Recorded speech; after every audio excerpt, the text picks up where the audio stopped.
EM 지수, 이머징 마켓 지수 내에서의 비중이 더 올라갈 거라고 생각하고 미리 한국이나 대만 주식 좀 팔아서 여기 주는 돈을 갖다 놨던 투자자들 입장에서는 쇼크를 받을 수밖에 없죠.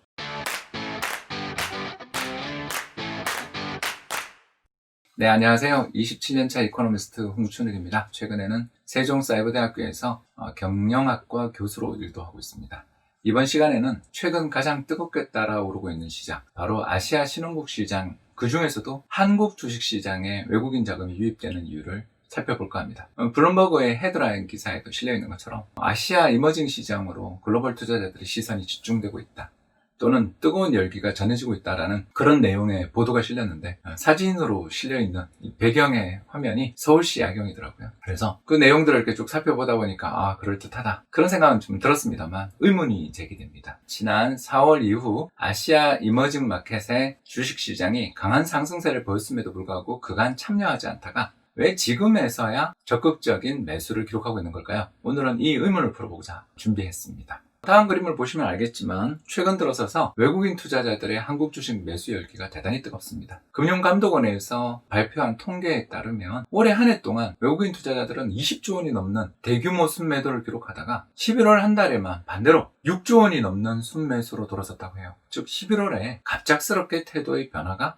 나타났던 셈입니다. 왜 이런 일이 벌어졌는가? 의문을 푸는데 여러 가지 힌트가 있습니다. 첫 번째 힌트는 달러 약세입니다. 달러가 약세로 가게 되면 외국인 투자자 입장에서는 달러 자산에 투자를 하는 것보다 달러가 아닌 다른 자산에 투자를 하는 게 더 이익이 되는 경우가 많고요. 또 달러가 약세로 돌아섰다라는 건 투자자들이 안전자산, 그러니까 달러라든가 금이라든가 혹은 일본 엔 같은 안전한 자산으로 쏠리던 심리가 좀 끝나고 위험한 자산, 주식이나 원유나 부동산 같은 이런 위험 자산으로 이동하기 시작했다는 그런 신호로 볼 수 있기 때문에 달러의 약세는 이머징 마켓 주식 매수 신호라 할 수 있습니다. 동의합니다. 그러나 그림을 보시면 알겠지만 달러의 약세는 4월 달부터 시작됐음에도 불구하고 우리나라 시장에서 외국인은 11월에야 순매수로 돌아선 게 확인이 됩니다. 즉 달러 약세만으로 최근 외국인의 순매수를 설명할 수 없다는 뜻입니다. 또 다른 후보는 무엇이 있을까요? 방금 말씀드렸던 블룸버그 뉴스 기사에 보면 그림에서 녹색 선으로, 좌축이죠, 녹색 선으로 표시되어 있는 것은 한국의 수출 증가율, 그리고 파란 선으로 표시되어 있는 것이 전 세계 교역량의 증가율이 되겠는데 우측에 해당됩니다. 그림에 잘 나와 있는 바와 같이 한국의 수출은 전 세계 교역량의 변화에 매우 민감하게 움직인다는 걸 한눈에 알 수가 있죠. 이런 그림의 흐름들을 살펴본다면 우리나라 시장에서 외국인이 돌아온 것은 실적 개선에 대한 기대감 때문이다, 이렇게도 볼 수 있는데 그럼에도 불구하고 의문은 풀리지 않습니다. 왜 그런가? 수출이 회복되기 시작한 것은 지난 5, 6월 달을 바닥으로 최근 들어서서 강한 회복세들을 이미 보여왔기 때문이죠. 11월 달 잠깐 부진하긴 했습니다만 10월 달만 하더라도 플러스 성장률, 탄력들도 상당히 높은 편이었고요. 이런 수출의 증가 속도가 굉장히 가팔라지고 있다는 것은 이미 7, 8월 이후부터 예상이 되는 겁니다. 자, 그렇다면 왜 11월에 외국인은 돌아왔을까? 저는 그에 대한 가장 유력한 대안으로 엔트그룹의 상장 연기를 들고자 합니다. 엔트그룹은 중국을 대표하는 핀테크 업체입니다. 한국에서는 카카오뱅크가 있다면 중국에는 엔트그룹이 있죠. 이 엔트그룹은 한마디로 말씀을 드려서 은행의 역할을 담당해주는, 은행의 규제를 받지 않는 신종 비즈니스를 하는 회사입니다. 알리바바의 마윈 회장이 별도 회사로 분리시킨 그런 회사를 할 수 있겠고요. 참고로 11월 IPO, 즉 상장 공모 시장에서 인기가 하늘 높은 줄 모르고 솟아오르면서 무려 350억 달러 이상의 어마어마한 공모 예상을 하고 있었던, 시장의 관심을 한몸에 모으고 있었던 라이징 스타였습니다. 그런데 11월 초 갑작스럽게 중국에서 이상한 뉴스가 들려왔습니다. 중국 정부가 엔트그룹의 상장을 연기시켜버린 것입니다. 그리고 그 뒤에 나온 뉴스들을 본다면 최소 2년 이상 상장 공모가 연기될 것 같아요. 왜 중국 정부는 상장 3일 전이라고 저는 기억하는데 갑작스럽게 엔트그룹에 대한 상장 공모를 연기시켰는가? 이에 대해서는 여러 가지 해석이 분분합니다만 분명히 우리가 이야기해 볼 수 있는 것은 어디선지 모르지만 엔트그룹이 중국 정책 당국의 입장에서 본다면 뭔가 규제를 가하고 지금 성장을 억제해야 할 대상이다라고 판단들었던 것 같습니다.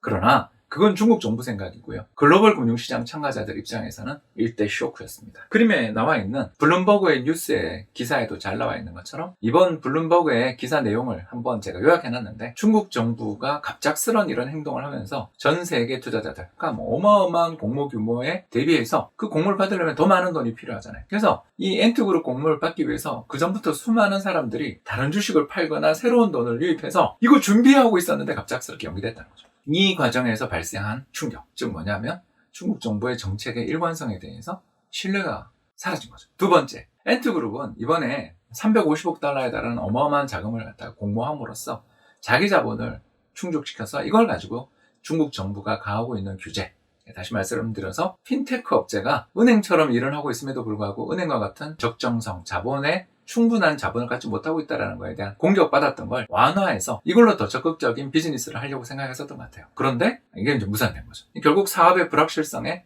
노출됐다고 볼 수 있겠습니다.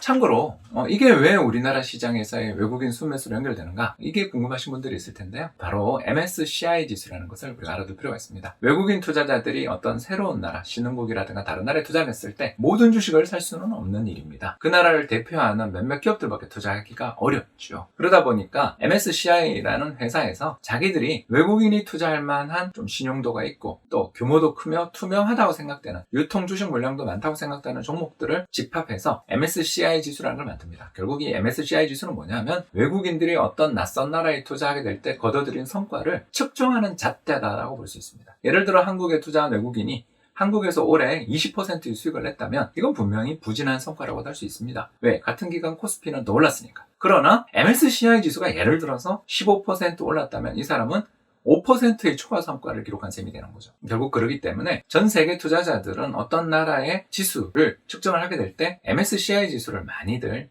참고를 하게 되는데, 아시아 태평양 지역을 비롯한 전 세계 신흥시장 주가지수에서 중국이 차지하는 비중은 30%를 넘어가는데 한국 비중은 10%에 불과합니다.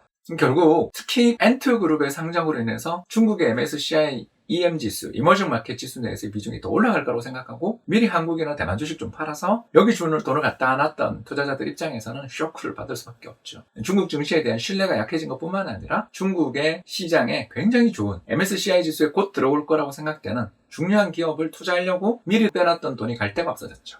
이런 여러 가지 요인들이 이번 11월 우리나라 시장에서의 폭풍 매수로 연결됐다고 볼 수 있겠습니다. 자, 그렇다면 이제 조금 더 궁금증을 해결해 보도록 하겠습니다. 중국 정부는 왜 상장 공모 3일 전에 갑작스럽게 엔트그룹의 상장을 연기시키고, 사실상 2년 이상, 제가 봐선 거의 지금 상장은 쉽지 않아 보일 정도로 상장이 연기됐습니다. 왜 이런 일이 벌어졌냐? 그에 대해서는 지난 10월 24일 중국 상해에서 열렸던 한 컨퍼런스에서 마윈 회장이 재밌는 이야기를 했습니다. 과거와 같은 식의 금융 규제로는 산업의 발전을 유도할 수 없다. 굉장히 바른 말을 한 것 같습니다. 그러나 이에 대해서 중국 정부 당국이 상당한 불쾌감을 표시했고 그 뒤 바로 엔트그룹의 상장이 연기됐다는 것은 시사하는 바가 많습니다. 자, 그렇다면 누가 봐도 옛날과 같은 식으로 담보를 가지고 안정적인 데만 돈을 빌려주는 식으로 경제가 성장할 수 없어요 라고 말했던 마윈 회장의 말이 상당히 일리가 있어 보이는데도 불구하고 중국 정부는 왜 화를 냈던 것일까요? 바로 그것은 두 가지 문제 때문이었습니다. 첫 번째, 중국 정책 당국은 지금까지 시장에 아주 저금리로 돈을 공급해 왔습니다. 무슨 말이냐면 명목 성장률, 경제의 명목 성장률이 10%, 20% 성장하고 있을 때조차 대출금리 3%, 4%대를 유지했죠. 결국 집값이라든가 토지 가격이라든가 기업의 가치 등이 경제의 성장과 함께 성장해 나아간다고 생각한다면 돈을 빌릴 수만 있다면 그보다 몇 배 더 빠르게 성장하는 자산, 주식, 부동산 또는 기업 이런 데다가 투자를 함으로써 어마어마한 성과를 기록할 수 있었을 테니까 결국 중국 내에서는 3에서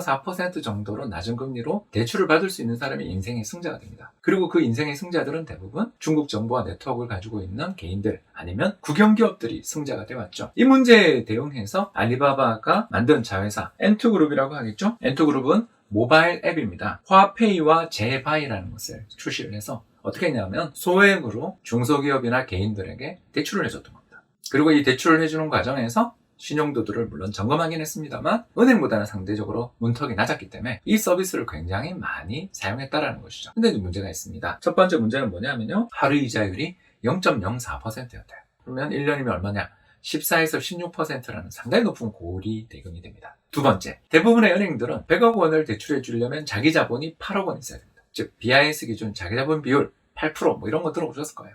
한마디로 대출해주고 싶으면 그에 해당되는 자기 미천을 가지고 사업해라라는 게 은행에 대한 규제인데, 엔터그룹은 전체 대출의 1에서 2%만 자기 자본으로 충당을 했습니다. 물론 좋은 점도 있죠. 돈을 빌릴래야 빌릴 데가 없는 사람들, 사채 말고는 돈을 빌릴 수가 없는 사람들한테 돈을 빌려줬고, 더 나가서 자기 자본 대비 더 많은 돈을 빌려줘서 수많은 사람들을 윤택하게 사업을 할 수 있게 만들었습니다만, 거꾸로 경제가 자칫 불황에 접하거나 외부 충격을 받게 되는 경우에는 이외에서 조금이라도 잘못되는 경우 연쇄적인 도산 사태가 벌어질 것이라는 것을 짐작해 볼 수 있겠습니다. 결국 중국 정부가 생각하는 이 엔트그룹에 대한 규제는 어느 정도 타당한 면이 있다. 그리고 또 이 타당한 면 뒤에는 마윈 회장이 이 비즈니스를 출시시켰던 것은 중국 정부가 은행을 다 장악하고, 그리고 시장에서 균형 수준에 있는 금리 수준 10%나 20% 수준보다 굉장히 낮은 금리로 특혜 대출을 해주는 사회적인 구조 문제들을 파고든 데에 또 성공의 이유가 있었기 때문에 어느 한쪽이 완전히 옳다라고 말하기는 어려운 문제 같습니다. 결국 엔트그룹의 상장 연기 그리고 자본 조달의 어려움들은 결국 중국 정부가 핀테크 또는 빅테크라고 불리는 기업들에 대한 규제를 강화한다는 신호로